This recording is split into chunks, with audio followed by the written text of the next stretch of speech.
होता है तुम्हें? नीचे उतर, आंदोलन में शामिल हो। तुम भी लड़की है, तुम भी लड़की हो। नमस्कार, आप देख रहे हैं द क्रेडिबल न्यूज। मैं हूं शालिनी। क्या अब सड़क पर चलते हुए गुंडे ये तय करेंगे कि आपको किस आंदोलन में बैठना है और किस में नहीं? देहरादून में बजरंग दल के कार्यकर्ताओं ने लैंड जिहाद के विरोध के नाम पर जो घिनौनी हरकत की है ना, वो बेहद शर्मनाक है। एक लड़की जो बैंक में अपनी ड्यूटी खत्म करके थकी हारी घर से स्कूटी से लौट रही थी, उसे बीच सड़क पर घेर लिया जाता है और उसे धमकाया गया और जबरदस्ती बजरंग दल के लोगों ने भीड़ का हिस्सा बनाने की उस लड़की को कोशिश की।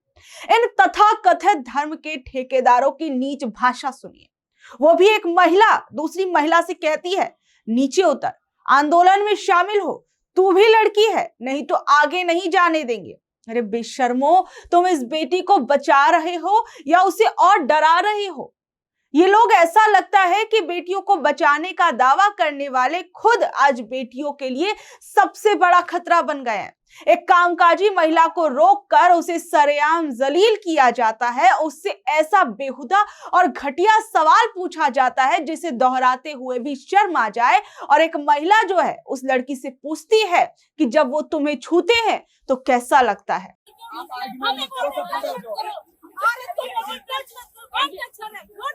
तब क्या होता है तुम्हें? नीचे उतर, आंदोलन में शामिल हो। तुम भी लड़की है, तुम भी लड़की हो। नीचे उतर।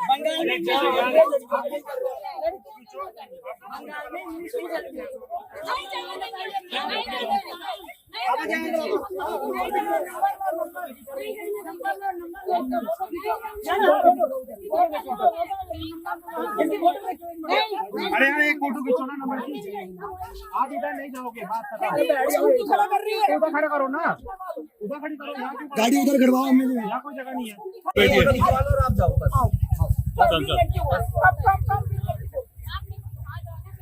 आप वहाँ स्कूटी खड़ी करो,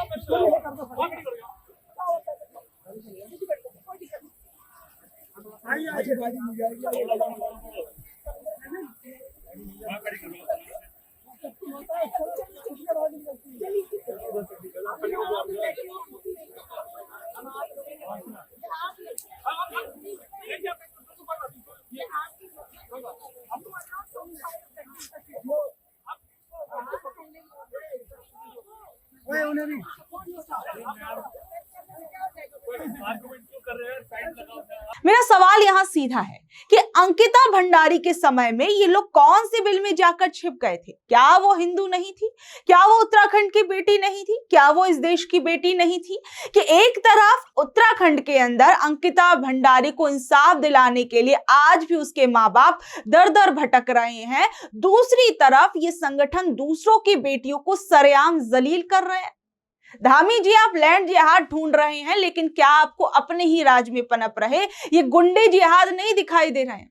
इस लड़की की हिम्मत को भी मैं सलाम करती हूँ कि ये लड़की इन लोगों से डरी नहीं। लोगों की मनमानी के बीच ये लड़की पुलिस वालों के पास जाती है और फिर पुलिस वाले भी उन लोगों को कहते हैं कि ऐसे आप किसी को नहीं कर सकते हैं, अगर वो नहीं उस आंदोलन में शामिल होना चाहती तो आप जबरदस्ती नहीं कर सकते हैं।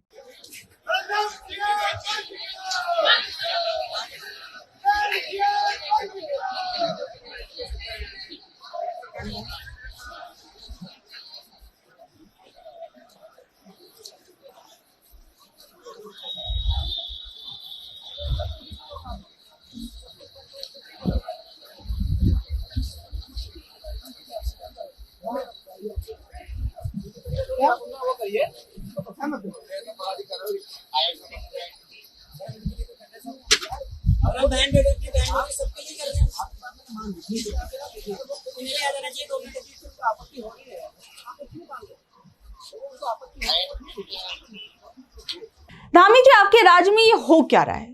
कभी आपके राज्य में एंजल चकमा जैसे लोगों को खुलेआम मार दिया जाता है। कभी सालों साल से काम कर रही एक बाबा की दुकान पर एक मुस्लिम बुजुर्ग को जो है बजरंग दल के लोग आते हैं और उसे धमकाते हैं कि आपकी दुकान का नाम बाबा नहीं होना चाहिए।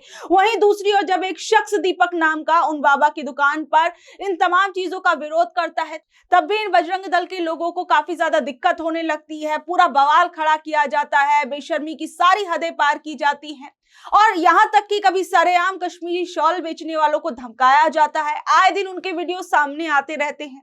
ये सवाल उत्तराखंड की कानून व्यवस्था को लेकर भी है। ये सवाल उस सरकार से है जो बेटी बचाओ बेटी पढ़ाओ का नारा देते नहीं थकती, लेकिन वहीं दूसरी ओर ये संगठन खुलेआम किस तरीके से एक लड़की को सरेआम बेइज्जत कर रहे हैं। सबसे बड़ा सवाल यहाँ पर यह है कि क्या किसी भी संगठन को यह अधिकार मिल गया है कि वो सड़क पर चलते किसी भी इंसान की गरिमा को तार तार कर दे। और अच्छी खासी वो लड़की जो है वो अपने ऑफिस से लौटकर अपने घर की तरफ जा रही थी, उस बीच में आप सोचिए वो लड़की कितनी अंदर से सहम गई होगी, जहां पर एक महिला जो है उस लड़की को पहले तो धमकाती है, गंदी और भद्दी भाषा का इस्तेमाल करती है और उसके बाद उसे आंदोलन में शामिल होने के लिए कहती है। एक बुजुर्ग महिला आकर कहती है कि आ जाओ, हम आपके लिए तो ये सब कर रहे हैं। और जो आप कर रही हैं उसका क्या सरकार के लिए बेटी बचाओ सिर्फ एक चुनावी पोस्टर बन गया है? क्या उत्तराखंड में यह माना जाए कि यहाँ बेटियां न रिजॉर्ट में काम करते वक्त सुरक्षित है, न दफ्तर से घर जाते वक्त सुरक्षित है?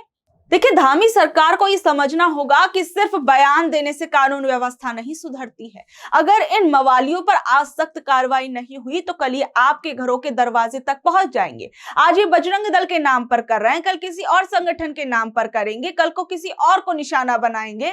ये इतने बेखौफ हो गए हैं कि किसी के साथ कुछ भी कर सकते हैं। ऐसा लगता है कि इन्हें पता है कि इनका कुछ बिगड़ने वाला नहीं है, इनका कुछ होने वाला नहीं है।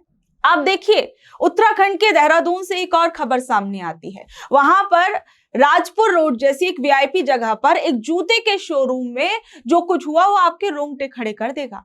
बजरंग दल के कुछ लोग दुकान में घुसते हैं, वहां पर हंगामा करते हैं। वहां काम कर रहे 2 मुस्लिम कर्मचारियों के नाम वाले आईडी कार्ड पर पेन से जिहादी लिख देते हैं।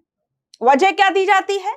ये कहा जाता है कि वहां हिंदू कर्मचारियों का उत्पीड़न हो रहा था। बजरंग दल के संयोजक विकास वर्मा कहते हैं कि हमें शिकायत मिली थी कि मुस्लिम मैनेजर हिंदू लड़कों से ज्यादा काम कराते हैं और मुसलमानों से कम। क्या जितेंद्र सिंह और उनके नहीं, लेकिन मौके की नेम प्लेट पे नहीं तो आप समझ सकते हैं क्या नाम है भाई साहब, का नाम क्या है? हम लोग नहीं, वैसे नाम क्या बता है? भाई। आलम।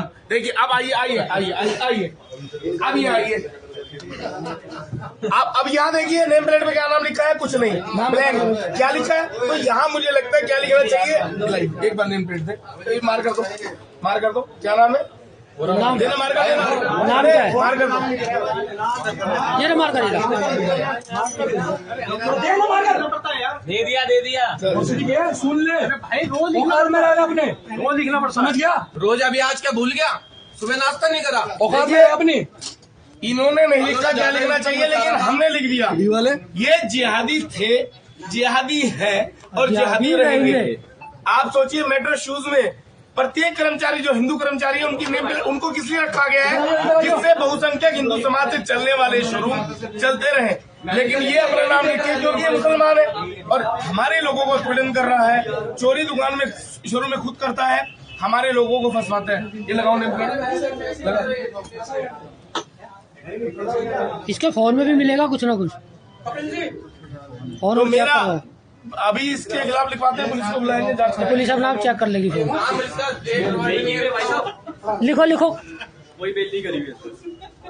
अब ठीक है, अब मिटना नहीं चाहिए ये। यहाँ पर ये एक बात उठती है कि अगर ऐसा कुछ चल रहा था उस दुकान के अंदर, तो क्या जिन लोगों को दिक्कत थी, जिन्हें लग रहा था कि हमारे साथ गलत व्यवहार हो रहा है, तो क्या वो पुलिस के पास नहीं जा सकते थे, कोर्ट नहीं जा सकते थे? लेकिन यहाँ पर ये क्या रास्ता अपनाया गया? ये लोग वहां पर पहुंचते हैं और मुस्लिम लोगों के आईडी कार्ड पर जिहादी लिख देते हैं। और सबसे घटिया बात सुनिए, जब इस पूरे मामले पर पुलिस से पूछा गया, एसपी सिटी जो है वो बड़े आराम से कहते हैं कि हमें तो कोई शिकायत ही नहीं मिली, मिलेगी तो देखेंगे। मतलब सरेआम इस घटना के वीडियो घूम रहे हैं, सरेआम गुंडागर्दी हो रही है और पुलिस शिकायत का इंतजार कर रही है।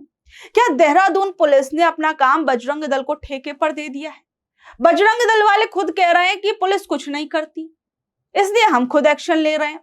अगर संगठन ये तय करेगा कि कौन जिहादी है, किसे सजा दी जानी चाहिए, कौन गलत कर रहा है, कौन सही कर रहा है, तो फिर तो कोर्ट कचहरी और थानों पर ताला लगा देना चाहिए। इनकी जरूरत ही क्या है? मतलब आप देखिए कि किस तरीके से ये धर्म की आड़ में खुलेआम गुंडागर्दी हो रही है। आपको मैं हैदराबाद का एक मामला बताती हूँ। उत्तराखंड में जो कुछ हो रहा है वो आपने सुना। आप हैदराबाद में देखिए, हैदराबाद के गुडी मलकापुर इलाके में रविवार की आधी रात करीबन 12:30 बजे जबरदस्त हंगामा हुआ और तनाव देखने को मिला। दरअसल हुआ क्या कि कुछ गौ रक्षक दल के कार्यकर्ताओं ने एक ट्रक को सिर्फ इस शक में बीच सड़क पर रोक लिया कि उसमें गौ तस्करी की जा रही है। और हैरानी की बात देखिए कि उस ट्रक में ऊपर तक प्लाईवुड लदी हुई थी, यानी लकड़ी की जो चादरें होती हैं वो लदी हुई थी। और यहां पर एक बवाल देखने को मिला। गौ रक्षक दल के कुछ कार्यकर्ता पुलिस की मौजूदगी में ही वहां ट्रक के ऊपर चढ़ गए, तलाशी के नाम पर प्लाईवुड की चादरें सड़क पर फेंकनी शुरू कर दी। और जब पुलिस ने ट्रक की पूरी इन्वेस्टिगेशन की तो पता चला कि वहां पर तो कुछ था ही नहीं, कुछ आपत्तिजनक चीजें नहीं थी, कोई जानवर नहीं मिला, यानी गौ तस्करी का पूरा शक गलत निकला। और जब ये साफ हो गया कि ट्रक में सिर्फ लकड़ी है और पुलिस ने वाहन को वहां से हटाने की कोशिश की, तो वहां मौजूद दो अलग अलग समुदाय के लोगों के बीच भी बहस शुरू हो गई। और देखते ही देखते पूरा हाथापाई तक ये मामला पहुंच गया और दोनों तरफ से पथराव शुरू हो गया। इलाके में अफरा तफरी का माहौल बन गया और तनाव इतना बढ़ गया कि पुलिस को स्थिति पर काबू पाने के लिए काफी मशक्कत करनी पड़ गई। और ये सब कुछ वहां पर पुलिस थी, उसके बावजूद हो रहा था। यहाँ पर एक सीधा सवाल ये है कि अगर किसी को ऐसी कोई दिक्कत है, शिकायत है, तो ये संगठन कौन होते हैं? ये संगठन क्या पुलिस है, कोर्ट कचहरी है, देश का कानून है, क्या है जो ये कहीं भी किसी मामले में भी इन्वेस्टिगेशन करने के लिए पहुंच जाते हैं? अगर किसी को कोई दिक्कत है, तकलीफ है, अगर उन्हें वाकई में लग रहा था कि उस गाड़ी के अंदर जो है गौ तस्करी की जा रही है, इस बात का उनको शक था, तो क्या वो पुलिस के पास नहीं जा सकते थे? खुलेआम बीच सड़क पर एक ट्रक को रोका जाता है जिसमें गौ तस्करी का कोई नामो निशान नहीं मिलता और वहां उस ट्रक के अंदर से प्लाईवुड की लकड़ियां निकलती है और उन्हें भी खुलेआम फेंका जाता है। ये क्या चल रहा है और किस तरीके का समाज हम बना रहे हैं, जहां लोगों की शिक्षा, लोगों की सुविधा, अच्छी चीजें, अच्छा विकास, इन सब चीजों के परे जो है ये धार्मिक संगठन क्या कर रहे हैं? क्या माहौल में और तनाव भरने की कोशिश कर रहे हैं? जहां एक तरफ हमारा देश जो है, पहले ही आप देखिए पेपर लीक कहीं पर हो जा रहा है, बेटियां जो हैं खुलेआम उनके साथ सड़कों पर छेड़खानी की जाती है, बदतमीजी की जाती है। देश के आर्थिक हालात हम देख ही रहे हैं कि किस तरीके से पीएम तक को आकर अपील करनी पड़ रही है कि आप पेट्रोल डीजल का कम इस्तेमाल करिए, घर में खाने वाले तेल का कम इस्तेमाल कीजिए, सोना चांदी जो है वो लगातार उसकी कीमतें बढ़ रही हैं। क्या वाकई में जिन चीजों पर ये संगठन हंगामा कर रहे हैं वो वाकई में देश हित की चीजें हैं? या फिर देश हित के बारे में अगर सोचना है तो पेपर लीक पर इन लोगों को आवाज उठानी चाहिए। बहन बेटियों के साथ जो खुलेआम छेड़खानी, बदतमीजी होती है उस पर इन लोगों को आवाज उठानी चाहिए, लेकिन ऐसी चीजों में ये लोग किसी बिल में जाकर छिप जाते हैं। बहरहाल आप लोग इस खबर पर क्या कुछ कहेंगे, नीचे दे कमेंट बॉक्स में अपनी राय जरूर बताइएगा और ऐसी अपडेट से जुड़े रहने के लिए देखते रहिए द क्रेडिबल न्यूज। मैं हूं शालिनी, धन्यवाद।